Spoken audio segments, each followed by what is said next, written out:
Awesome. Well, thank you so much for that introduction. I am Todd Neslony. I'm the Director of Culture and Strategic Leadership at the Texas Elementary Principals and Supervisors Association. I've served for 7 years as an elementary teacher, 5 years as an elementary principal, and I am loving my new job as a director. I am also co-founder of the Get Your Lead On conference and Camp Lead On, and I'm here today to talk to all of you with my buddy, Adam Davico.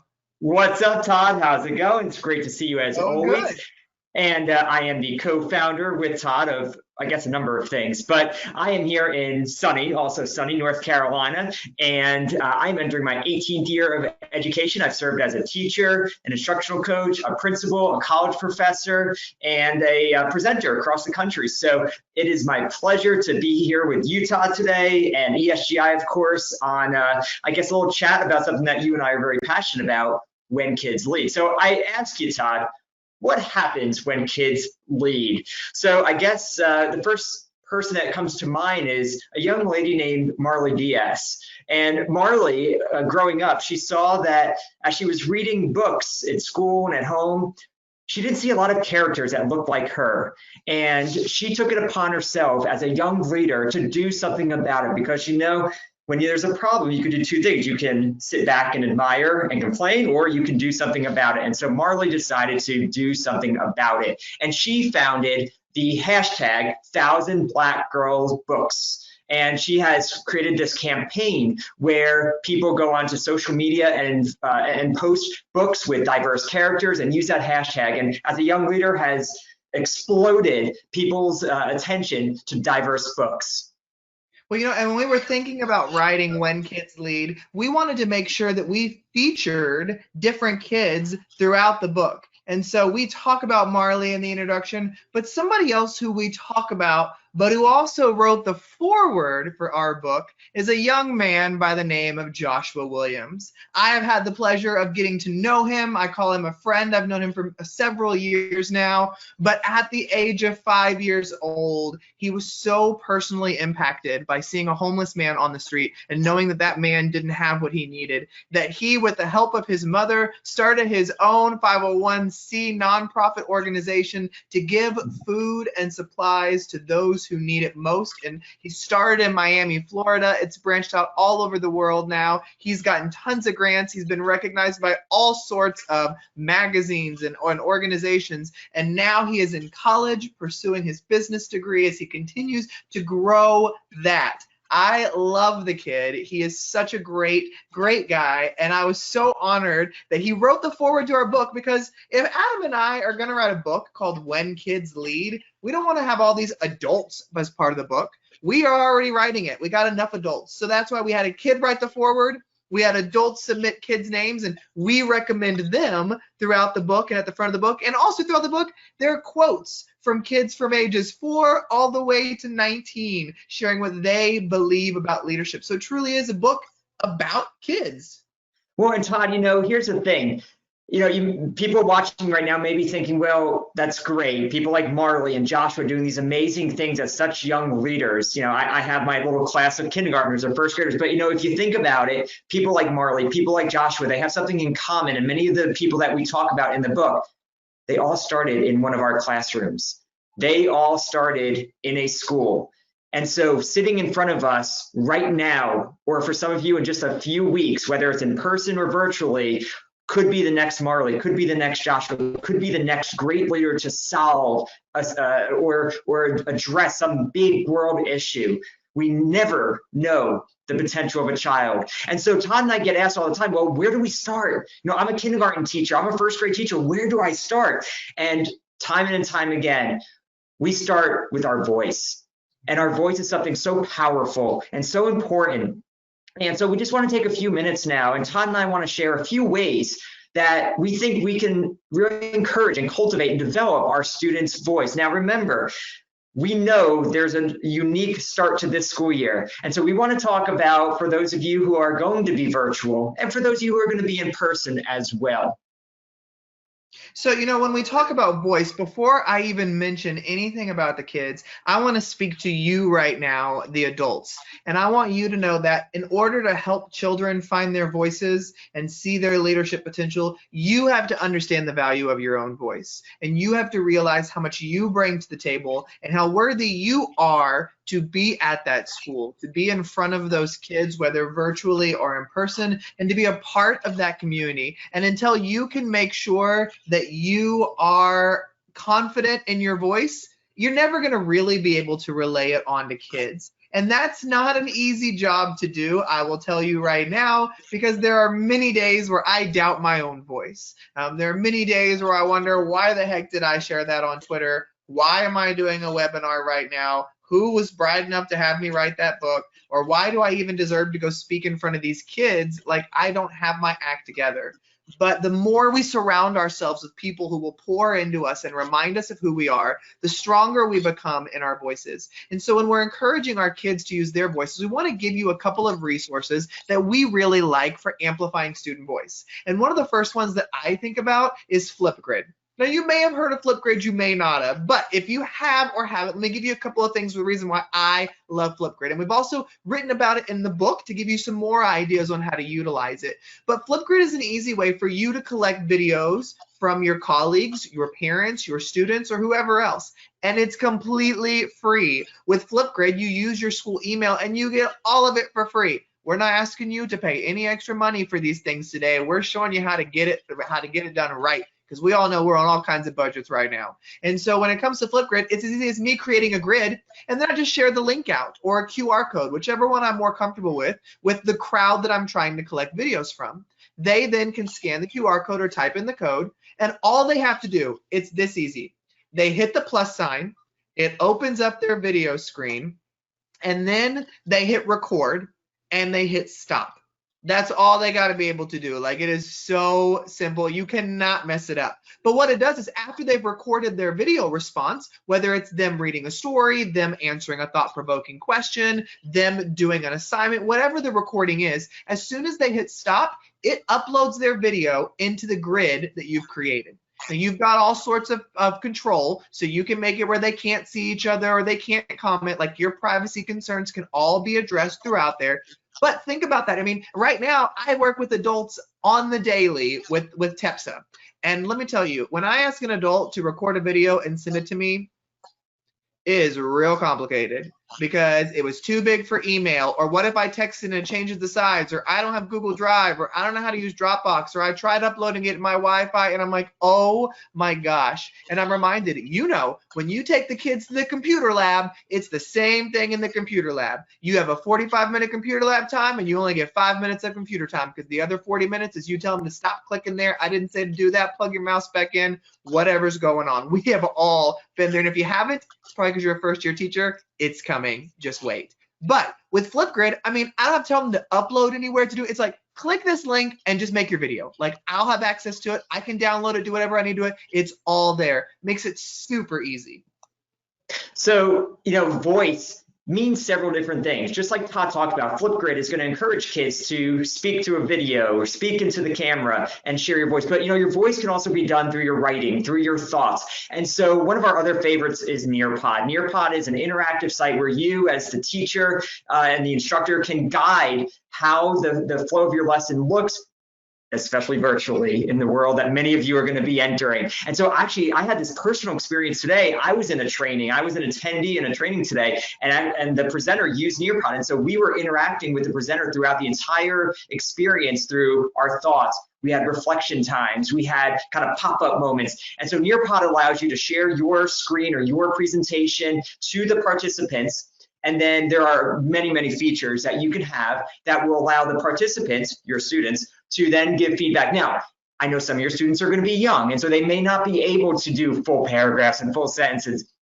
There are so many features on there that will accommodate young learners and will allow them to react through emojis and characters and multiple choice. So you have plenty of options, no matter the age that you teach in. But we definitely encourage you to check out Nearpod for an opportunity to really interact and show voice through a different kind of way. And if you check the comments right now, you see that you can have a free gold trial of Nearpod on us, because we contacted them and said we want to give people some free stuff, and they said tell them to use the code NP-Kids Deserve It, and you can have a free Nearpod Gold trial on us. So, you know, when we're thinking about, a lot of our world is going to be virtual, and I know you may not even know how you're starting school yet. I am talking to teachers who still don't even know if they're going back in person or virtual, or it changes every day, every hour, every 25 seconds. And so when it comes to us, like, thinking about, we need to be prepared virtually, because regardless of how instruction may start, we don't know that it's not going to change when certain things may or may not happen at school. And so when we're connecting with kids, we need to be thinking about products like Zoom, Microsoft Teams, and Google Meet, and the ability to use things like breakout rooms within those platforms. Because now within all three of those, and from what I understand, every school is using one of those: Zoom, Google Meet, or Microsoft Teams. They all have the ability to break your students out into meeting rooms so they can have small group discussions and then be brought back into the main room. Imagine the abilities to be able to really do that when you can't be in the classroom environment. Trying to have a group instruction on Zoom, you know, especially my younger teachers who are in here, my kindergarten, first grade teachers, you know, herding cats doesn't even begin to describe what a Zoom is, because you understand that most of the time in your Zoom meetings, all you're saying is, stop unmuting your mic. I'm muting you on purpose. So the breakout rooms allows you the opportunity for them to have those conversations without 30 kids jumping in the whole time. Well, you know, there's a lot of kids who may not feel comfortable yet speaking out in front of that big group of people. And so having those small breakout rooms is a great way for kids to just get more comfortable in small settings. Just like if you were live with your own kids in the classroom, some kids need that smaller setting. And so as we're amplifying voices, as we're building that confidence to get your voice really settled in, that's a great way to give kids a chance in small doses. Now, here's the big message that Todd and I really want to get across to everyone. And I'm going to go back to that training that I had this morning, because I got to watch a 15-minute video of a teacher teaching a lesson, and it was like a fluency lesson. 15-minute video. And Todd, guess how many minutes the students spoke during it? Oh, 0. I was guessing 0. 2. You were generous there. You were being very generous. 0 minutes. The teacher spoke the entire time. She did give one turn and talk opportunity, so I suppose maybe a few seconds that the kids got. 0 minutes that the students spoke. How are we going to develop student voice if they don't have the opportunity to speak? We need to relinquish control. So much of our book is about us as adults, what we can do. That's why we call it an adult's guide to developing, cultivating student leadership, because we have the ability to step back. There are many ways that we can facilitate building up student voice. Now, one last way that I want to share there is in the products, in your assessments and products. How do we really feel student voice in our products? Well, think about the tools at your discretion. YouTube videos. Look, I have a 5-year-old and an 8-year-old, and you know what they love doing all day? Making YouTube videos. Now, I don't tell them I don't upload them, but they love thinking that they are YouTube stars. And so they're always making videos about how to build a Lego, how to draw the new Minecraft figures. They're all about all that stuff, about following people on YouTube. So they think they are YouTube stars. But what is this doing?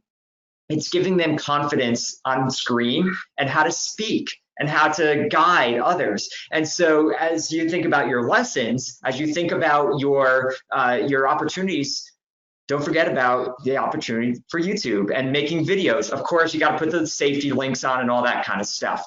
We also have choice boards. Think about the multiple intelligences, Howard Gardner's theory. How can we get all sorts of learners involved in your lessons? So it's not just about A, B, C, and D all the time. It's not just about what is the one answer. Concrete answers, that lowest level of knowledge is fine once in a while, but we got to develop higher levels of thinking. And so think about opportunities for choice. And then finally, in our assessments, we want to be able to assess our kids. And so I turn over to my friends at ESGI, of course, who offer some really, really great assessments where you're going to be able to listen to your students and create rubrics and find ways to give instantaneous feedback. That's one of my favorite things. Todd and I have both used ESGI as principals, and we saw the amazing results that they yield because of the immediate feedback, the easy access to it, and just the facilitation that the teachers can use to gauge and give feedback to that student voice.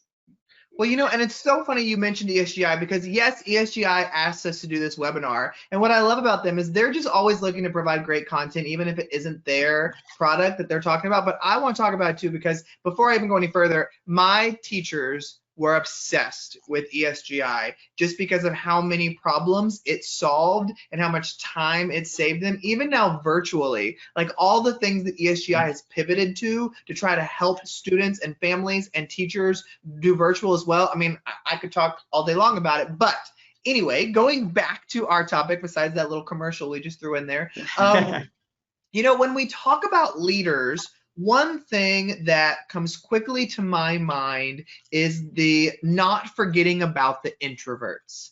I myself am an introvert. Many people don't believe that when they see me present or when they interact with me online. But Adam can tell you, like, I'm totally like, as soon as I'm done presenting, like I'm come down a lot. I want to go find a quiet corner or disappear, or I have to have my refuel time and things like that. And Adam's just the opposite. Adam like feeds off of people, and he can be like Mr. Personality all day long. And so as a teacher, being an introvert myself, I knew to always be keeping my eyes open. But as I worked with more and more educators, and as I was a principal myself, I saw that I know as teachers, when we are thinking about leadership opportunities, we are naturally drawn to the outgoing students, the loud students, the students who jump up and volunteer right away. And we often forget about the introverts, or assume that because they are quiet, because they are an introvert, they don't want that leadership opportunity. Well, one thing that I can personally speak to myself when it comes to introverts is that always get to know your students, number one. Because when you build relationships with your kids and you get to know them, then you realize, oh, I know this kid, even though they hate public speaking, they are a natural born leader in this way. So during this activity in a small group where they don't have to speak in front of the whole class, I'm going to use them as the leader of that group. Or I'm going to take this child and they're going to be the one that goes deliver a note to the office. Or you'll also begin to know kids that you can begin to push a little outside of their stereotypical boundaries. Because you all know the only way that learning truly happens is when we are made a little bit uncomfortable. And you don't know how uncomfortable to make somebody unless you've taken the time to really build the relationship with them. And so once I get to know my kids, I know, okay, John, even though he's super introverted, I can keep pushing him a little bit more and more and more. But when I think of Scott, if I push Scott at all, like done, shut down, I'm never speaking to you again because you knew better than to do that to me. And so that's the importance of really getting to know your kids. But don't count out a kid because, oh, well, they're always so quiet. Oh, well, they don't like speaking here or there. Well, they're also students. They're also children. They're learning. As adults, how many of us hate public speaking? Yet we literally do it every day for a career. But you put us in front of our peers and it's like, kill me now. I don't want to say another word. And so keep those introverts in mind. Don't treat them differently. Get to know your students, build the relationships, and every kid you push different ways into leadership opportunities, but don't count someone out because of a label. Now, Adam, before we move into like some collaborations, there is something Adam does that I am obsessed with, that he did at his school, that we did in my school, that every kid learned how to do. And I know that if you do all of the ESGI webinars, you probably heard Adam talk about this before, but it's called SPECIAL. It's an acronym. And let me tell you, when we implemented that on our campus, it revolutionized the way our students not only interacted with us as adults and with each other, but the way they began to interact with visitors to the classroom or visitors to the school. And it built this whole kind of empowerment that, oh, I can speak to that person. I can have a conversation and look knowledgeable and engaged and everything else. So Adam, I know you do talk about this all the time, but there's gotta be people in here who haven't heard about SPECIAL yet. So give us a brief overview, and if they want more, then we've got it in the book. So So special really is about breaking down standards. We break down math standards, we break down literacy standards. Why can't we break down social standards, social skill standards? And that's really what it's about. We don't call them social skill standards, but we, for some reason, expect people to have them in our society because we're very quick to notice when someone doesn't have them. So that would tell the average person then, well, we must expect them then. So if we expect it, why aren't we teaching it? So I truly believe in explicit teaching of social skills. And so like Todd mentioned, SPECIAL is an acronym. It's a building block, I suppose, that I created some years back. And it has just some elements of how we can teach kids how to make a good first impression, how to have a basic conversation, from anything from shaking hands, which we ain't doing right now, don't worry about that. Good posture, eye contact, charm, introducing yourself, asking a question, leaning in and listening. These are all foundational skills that can get built over time, and there's complexities and cultural competencies that you need to integrate within it. But ultimately, these types of skills are going to lay the foundation for what will eventually be future opportunities, future requirements, future endeavors that your children will become adults and need to embark on. And we are so quick to recognize, like I said before, when people don't have it, let's make sure any child that comes through our class never faces that situation. So even my youngest of teachers here, my pre-K, my kindergarten teachers, I'm putting all the pressure on you to start them young. And for more information on it, I've got a whole bunch in the book and some other resources that Todd can put in the chat as well. Yep, and I threw the link to your website where they can actually get a poster of it, because we bought posters for every single teacher and put them up in every classroom so that we had that constant visual reminder, because I'm such a visual guy. But as we move on and we talk about, in the real world, our kids are going to have to collaborate, whether that is collaborating virtually or collaborating in person. Now, in person, we filled our books with lots of in-person ideas of ways that you can have kids work together between different grade levels, between different schools, between different states. But now, as we're moving into some of these virtual components, we constantly are asked, that was a good idea, Todd, but right now I can't bring two groups of students together in the same space. And how do I make this work? Earlier in our webinar, you heard me talk about Flipgrid. I use that to collaborate in one way with students. Now, here's what I did. We had on my campus fifth graders who were assigned, each fifth grade class was assigned in a kindergarten class. And they were their readers, their reading buddies. And the fifth graders would go down and read with their kindergarten reading buddy. The teachers would organize it. But then we found that it was really hard to make that timing work, because the fifth graders were decompartmentalized while the kindergarten was self-contained. And so it was really hard to get schedules to match up. And then we realized we can use Flipgrid. So the kindergarten teacher created a Flipgrid, sent the link out to the fifth grade teachers, and every fifth grader went in and recorded a video of them talking to their kindergartner. And so they would say, hey, Sandy, it's Todd. I was just wanted to say, hey, I wanted to read you a book today. Is that okay? Great. I'm going to read this to you. And they would record themselves reading the book for Sandy. And then the teacher could pull up all the grid, and every kid could find their fifth grader and click on it and still be able to listen to a book read. Now, when we're talking about working with secondary students here too, you know that regardless of how you feel about sports, I'm not a huge sports guy, but I know my students loved sports, especially the sports stars at the high school. They didn't care about the celebrities. They idolized the volleyball players, the swim team, the football, whatever. So what I did as a teacher is I sent a Flipgrid link to the head coaches and said, can you have your players just click this link and record themselves either talking about a book they loved in elementary school, or can they read a book that they loved in elementary? That's all they have to do. They can do it from their phone, they can do it from their computer, whatever. And you know what? Now I've got a whole library of content that I can share with my students that those kids at the high school level never had to give up more than 5 minutes of their time and never had to go anywhere. And I was able to collect that. Or even sending out a link to parents and saying, parents, can you leave a Flipgrid message of a favorite book you've read, or you're yourself reading a book?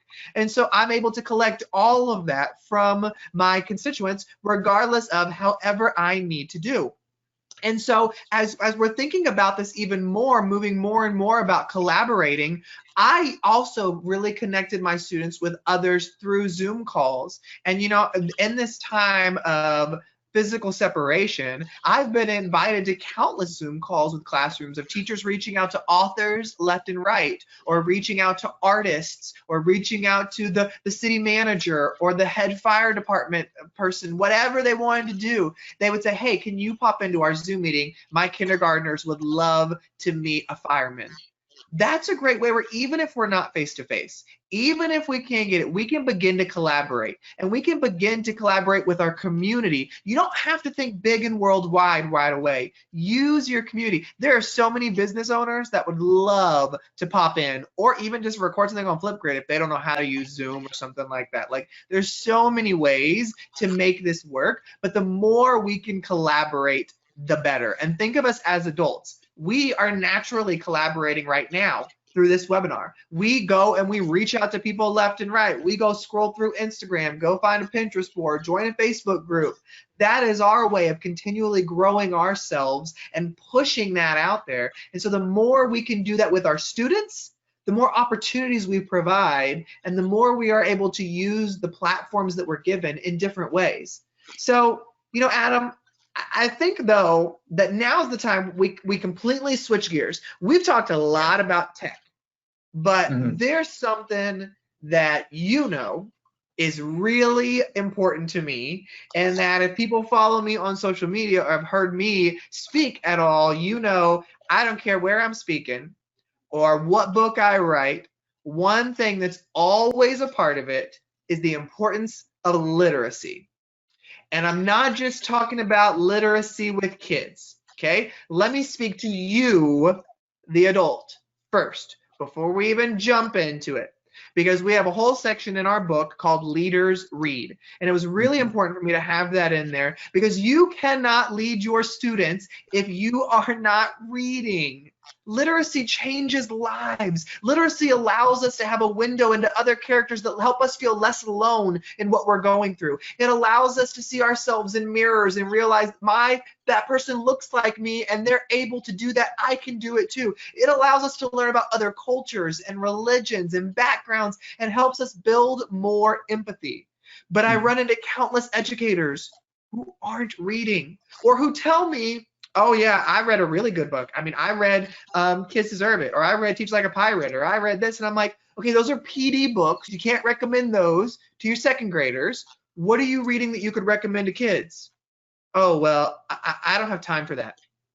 And I hate that phrase, because we always have time for exactly what we make time for. I'm really busy too, but I make 15 minutes before I go to bed every night to read. I don't always make it the full 15 minutes, but I try. And what I tell teachers now is, you know, most of you listening today are probably elementary educators, and you are able to share very easily picture books. And if you're a secondary or an adult education educator and listening today and you're thinking, oh, he's going on about picture books, I can zoom out now. Let me tell you, do your research, number one, over literacy, and you will learn that picture books are more beneficial in a secondary or adult education classroom than in an elementary. But we've relegated them to elementary classrooms because they're cute and cuddly. So if you look at me and tell me, I don't have time to read, Todd, like I can't recommend anything, you know what? When you make your trip to the bathroom and go sit on the pot, grab a picture book, read it, you can get it done in 5 minutes, 2 birds with 1 stone. Don't tell me you don't have the time. I will eliminate excuses left and right every time. But you can't recommend a book you're not reading. You don't ever want to read the back of a book and recommend it to a kid based on that. If it's important to us, we make time for it. And leaders have to be reading, because I can't tell you, I mean, I could list statistic after statistic after statistic about the importance of access to books, the importance of diverse and inclusive texts, the importance of the adult reading, the parents reading, literacy in the home, just being present, reading over the break. I mean, I could go on all day long, but instead of me sitting here just constantly talking about why you should be reading, we should just talk about some books that we love, Adam. What do you think? That's true. And so Todd and I are, we have really thought about this topic, and I give Todd credit. He gave me credit for special. I give him credit for this because he has gotten me really invested in this topic. And so I'm going to just take a couple minutes just to share a few books that I pulled, and then Todd's going to share a few. So the first one I want to share is this one called Child of the Civil Rights Movement. and it's by someone named Paula Young Shelton. If you recognize the middle name there, Young, it's because her father was Ambassador Andrew Young, the first Black ambassador for the United Nations to the United States, civil rights movement activist as well.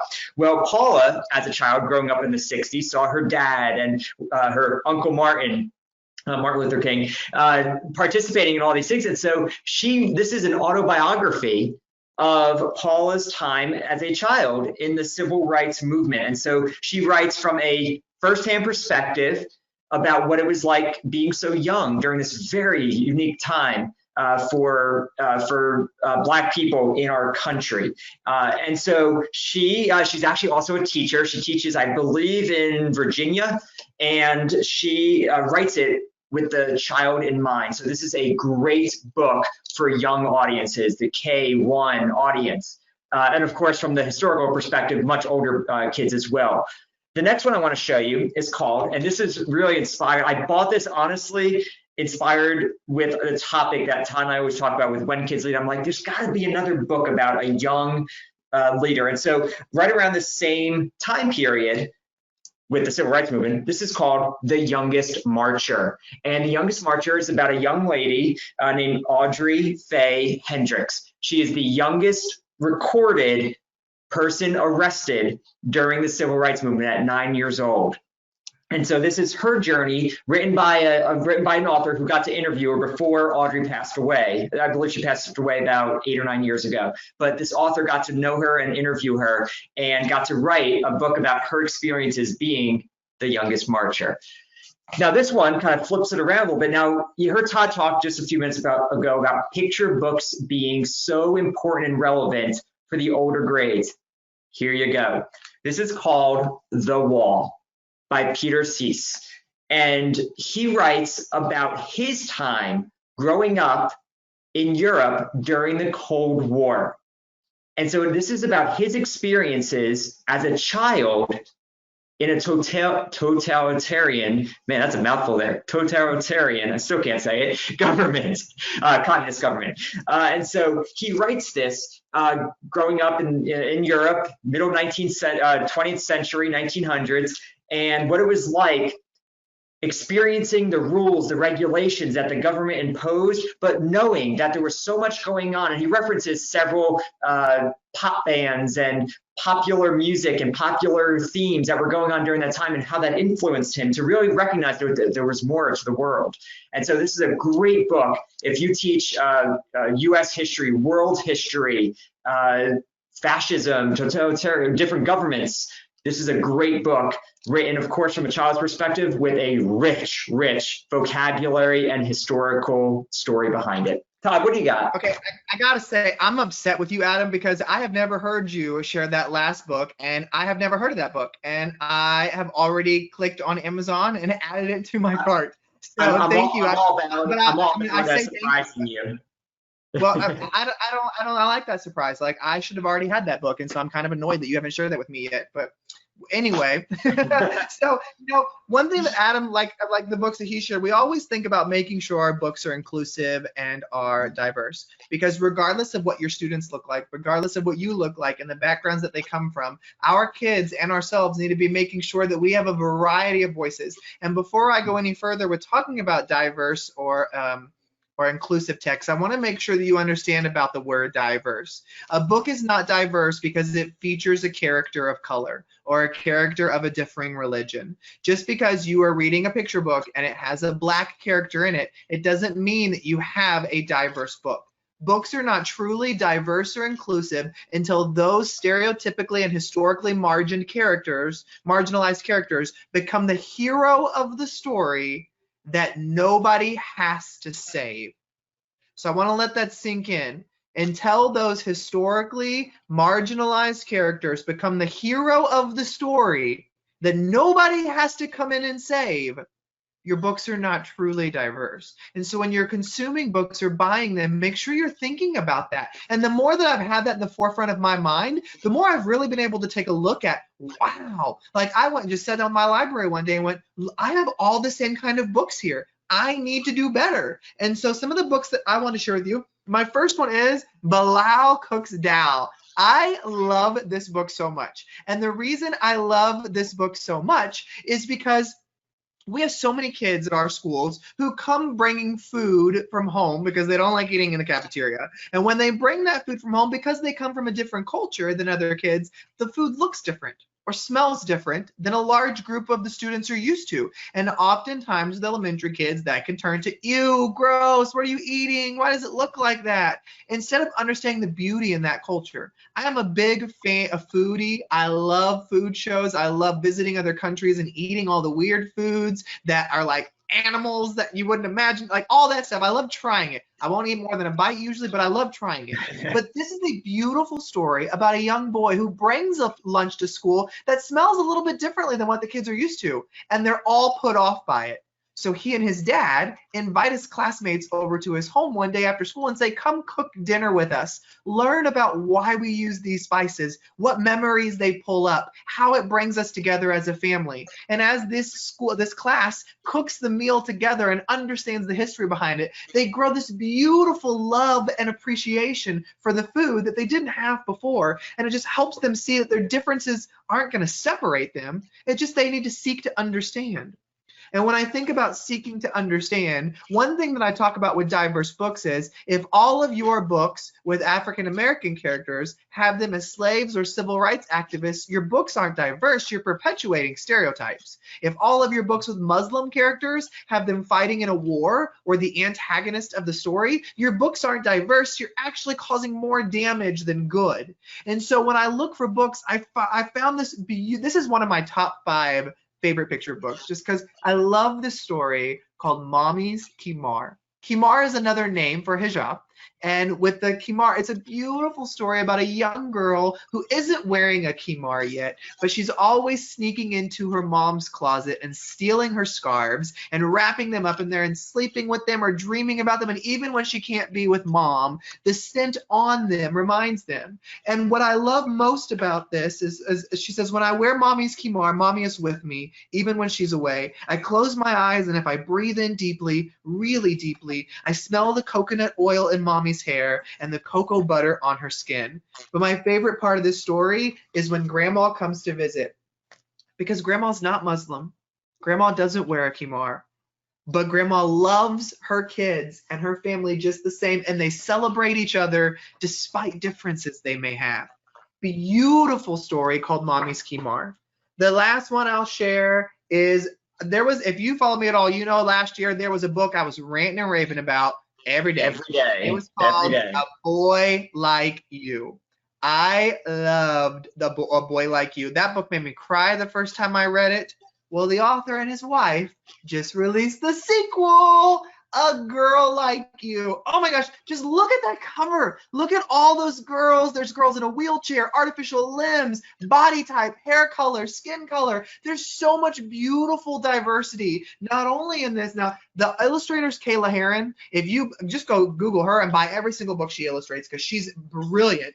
But listen to some of the things that are in here. Wear your hair up or wear your hair down, pigtails or ponytails, all the way out covered or all the way out gone. What matters most is the beauty of your actions and words and what your words bring to the world. This is the one I love. Sometimes you'll fight, and that's okay. Do say sorry when you're wrong or hurtful, but don't make a habit of saying sorry for no reason. There's countless beautiful illustrations. Look at this. Oh my goodness. I believe not only should this be in every single classroom, this should be on everybody's shelf. If you got a boy, girl, you have a niece, nephew, whatever, go buy this. Trust me, buy like 10 copies. You won't regret it. This book is amazing. But of course, I got to be a little selfish here, Adam, and talk about one more book. Is that okay? You get like 30 seconds. So I just got to be selfish and talk about my picture book that's available on Amazon called Spruce and Lucy. I wrote this book for those kids who don't feel like they belong or feel different or feel like their voice isn't valued. It's about a young tree named Spruce who has never grown very big at all, and all the other trees make fun of him and ask what he's going to be good for, and he begins to wonder, what is he really going to be good for? Until a little ant named Lucy gets separated from her colony, and they build a friendship, and come to find out, Spruce does have a purpose in this life. And sometimes it just takes a friend walking in at just the right time to let you see just how valuable you are. Now, Adam and I, we wanted to make sure that if you didn't have time to write those down, or you're like, well, I've got all those, Todd and Adam, duh, everybody knows about those, I need some new ones. There's a whole list I've curated on Amazon storefront. It's the links right there, bit.ly/Todd Neslony. I have it all organized by picture books, chapter books, YA, everything you can get for yourself there. So, Adam, as we wrap up, what do you want to say when we're closing? So, each week for the past 3 months or so, Todd and I have done a weekly Friday Facebook Live series based after our book, When Kids Lead. And so we have interviewed dozens of kids who are just doing amazing things around in their community, in their state, and some even nationally. And it's just been inspiring seeing them and meeting them and talking to them and hearing their story. But, one common theme with every single guest we've had, as Todd and I talk to them and ask them, what got you inspired? What got you to the point you are now? What was most important to you to be a leader? Without fail, every one of them has said confidence. Someone has given me the opportunity to build my confidence. And, I just want to respond quickly to someone who submitted a question before tonight who said, how do you build a student's confidence without words? Well, we know words is one way for sure. But I truly believe that providing an opportunity to a child is the strongest, most powerful way that you can build confidence in a child. Showing them, you can tell them, but showing them and giving them the chance to lead is the most impactful way that you can tell that child, I believe in you, I trust you. So we've had an awesome time here. Todd, you want to say any last words? Yeah, so I threw a copy of our how you can get our book on Amazon, When Kids Lead, if you're interested in getting a copy of that. Adam and I would love to help out any more that we can. You can reach us on social media. Our handles are right here, Tech Ninja Todd and Adam Davico, Instagram, Twitter, Facebook, wherever you want to find us, we're there. We hope that you feel encouraged and that you've got some ideas today. The last thing we want to leave you with today is understanding that we don't know what this fall will bring, and Adam and I are both very aware of that. But our best advice to you is to take it one day at a time and do the best that you can. And don't worry about what's going to happen next month, at the end of this semester. Focus on what is in front of you today and what you can control, and know that just by you showing up for those kids, you are doing enough.